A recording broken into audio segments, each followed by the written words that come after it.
Assalamualaikum warahmatullahi wabarakatuh.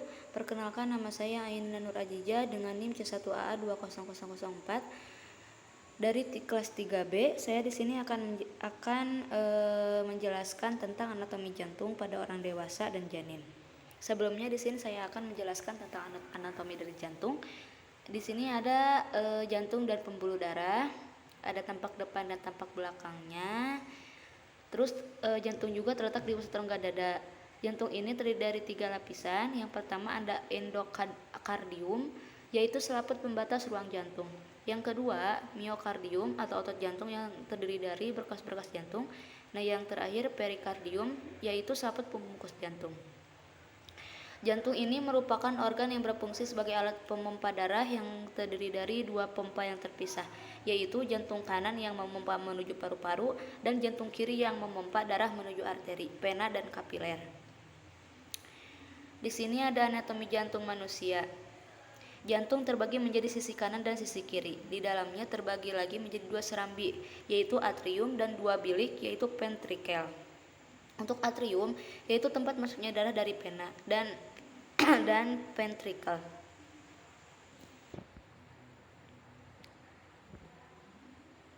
Nah, katup jantung. Yang pertama ada katup trikuspid, yaitu atrium kanan dengan ventrikel kanan. Untuk yang kedua, katup bikuspid, yaitu katup mitral atau atrium kiri dengan ventrikel kiri. Yang ketiga, katup semilunar aorta, yaitu ventrikel kiri dengan aorta. Yang terakhir, katup semilunar pulmonari, yaitu ventrikel kanan. Terus ada sistem pengatur jantung. Yang pertama ada nodus sinuatrialis, ada nodus atrioventrikel, ada berkas His, dan serat Purkinje. Terus di sini juga ada pembuluh darah. Untuk pembuluh darah berdasarkan fungsinya terbagi menjadi 3 macam. Yang pertama arteri, yaitu pembuluh nadi. Yang kedua vena, yaitu pembuluh balik. Nah, yang terakhir ada kapiler. Arteri di sini yaitu merupakan pembuluh darah yang mengalirkan darah dari jantung ke jaringan. Yang kedua, lapisan paling dalam pada arteri adalah endotelium. Yang kedua, arteri terbagi menjadi 2 macam, yaitu yang pertama arteri pulmonalis, yaitu berfungsi membawa darah kaya O2 dari jantung menuju paru-paru. Yang kedua, ada arteri bercabang-cabang yang membentuk pembuluh dan diameternya lebih kecil disebut arteriola.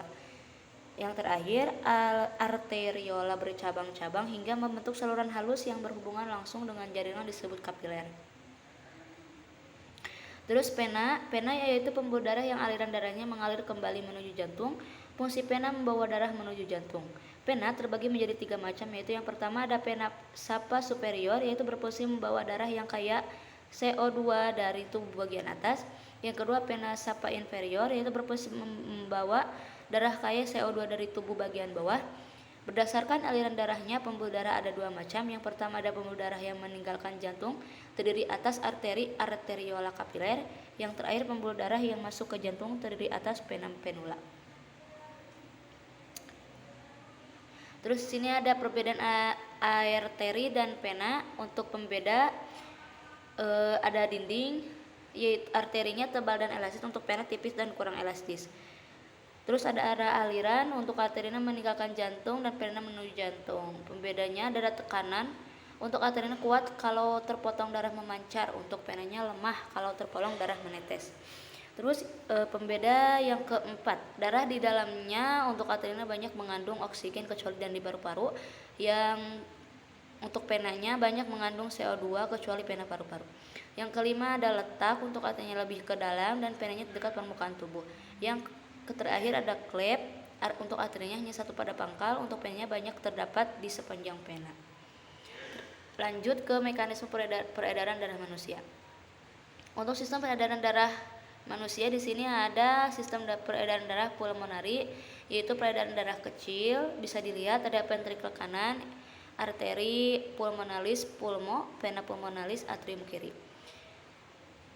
Terus ada sistem peredaran darah sistemik, yaitu peredaran darah besar. Ada ventrikel kiri yang disebut dengan aorta, tubuh bagian atas dan bawah, yaitu atrium kiri. Di sini dilihat ada gambar sistem peredaran darah pulmonalis. Terus ada sistem peredaran darah sistemik. Nah, untuk tekanan darahnya merupakan daya dorong darah ke semua arah pada seluruh permukaan yang tertutup, yaitu pada dinding bagian dalam jantung dan pembuluh darah. Tekanan sistol, angka yang menunjukkan tekanan darah ketika jantung berkontraksi untuk memompa darah ke arteri dan nadi. Terus tekanan diastol, angka yang menunjukkan tekanan darah ketika jantung relaksasi atau tekanan darah balik dari arteri dan nadi ke jantung. Untuk tekanan darahnya normalnya adalah 120 mmHg. Terus di sini juga ada kelainan dari penyakit pada sistem peredaran darah. Yang pertama ada hemofilia, yang kedua thalassemia, yang ketiga ada anemia atau penyakit kekurangan darah, yang keempat ada leukemia atau kanker darah, yang kelima ada arteriosklerosis, yang keenam ada erythroblastosis fetalis, yang ketujuh ada jantung koroner, yang kedelapan ada skleriosis, yang kesembilan ada hipertensi, yang terakhir ada hipotensi. Untuk teknologi sistem peredaran darah ada ekokardiograf, yaitu teknik mengetahui atau mendiagnosis adanya gumpalan darah menggunakan gelombang ultrasonik. Yang kedua ada operasi bypass, yang ketiga ada transplantasi jantung, yang terakhir ada pacemaker. Lanjut ke sirkulasi darah janin. Bisa dilihat ya. Sirkulasi darah janin yaitu darah teroksigenasi dalam plasenta. Lanjut ke umbilikalis atau hepar, ductus venosus, sapa inferior atau atrium kanan. Foramen ovale, atrium sinistrum, ventriculus sinister, aorta, seluruh tubuh janin, yaitu umbilicalis, placenta, ventriculus dexter, pulmonalis atau ductus arteriosus atau aorta. Yang selanjutnya ada darah vena dari kepala dan lengan, lanjut ke sapa superior, atrium dextrum, ventriculus dexter, trunsus pulmonalis, ductus arteriosus, botali, aorta. Dari abdomen dan membran inferior ada sapa inferior atau darah vena umbilicali, atrium dextrum. Untuk darah ke paru-paru sangat sedikit.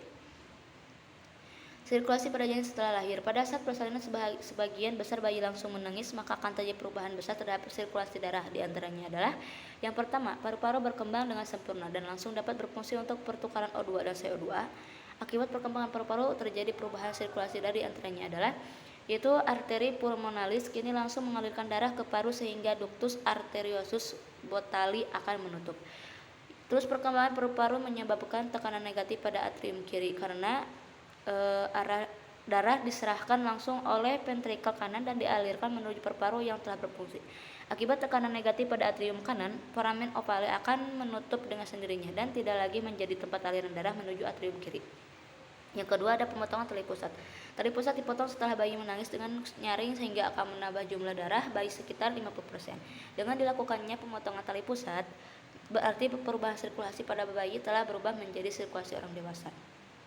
Terus ada faktor-faktor yang menentukan sirkulasi darah janin. Yang pertama ada foramen ovale, yaitu lubang antara atrium kanan dan atrium kiri. Aliran darahnya atrium kanan kiri setelah janin lahir akan menutup. Yang kedua ductus arteriosus botali, yaitu pembuluh yang menghubungkan arteri pulmonalis dengan aorta, terus ada menutup setelah lahir. Yang ketiga ada ductus venosus arantil, yaitu pembuluh yang berada dalam hepar menuju vena sapa inferior, terus menutup setelah lahir. Yang keempat ada vena umbilicalis, itu berjumlah 2 buah membawa zat makanan dan O2 dari sirkulasi darah ibu atau plasenta ke peredaran darah janin. Yang kelima ada arteri umbilicalis, yaitu berjumlah 2 buah membawa sisa zat makanan dan CO2 dari janin ke sirkulasi darah ibu.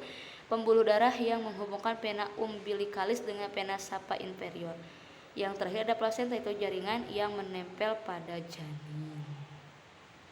Untuk kesimpulannya, peredaran darah janin berbeda dengan orang dewasa. Hal ini dikarenakan pada janin organ vital untuk metabolisme masih belum berfungsi. Organ tersebut adalah paru janin dan alat gastrointestinal yang seluruhnya diganti oleh plasenta. Dalam sirkulasi darah janin ini diperlukan beberapa faktor untuk berlangsungnya sirkulasi darah pada janin, diantaranya adalah foramen ovale, ductus arteriosus botali, ductus venosus aranti, vena umbilicalis, arteri umbilicalis, dan plasenta. Terima kasih. Wassalamualaikum warahmatullahi wabarakatuh.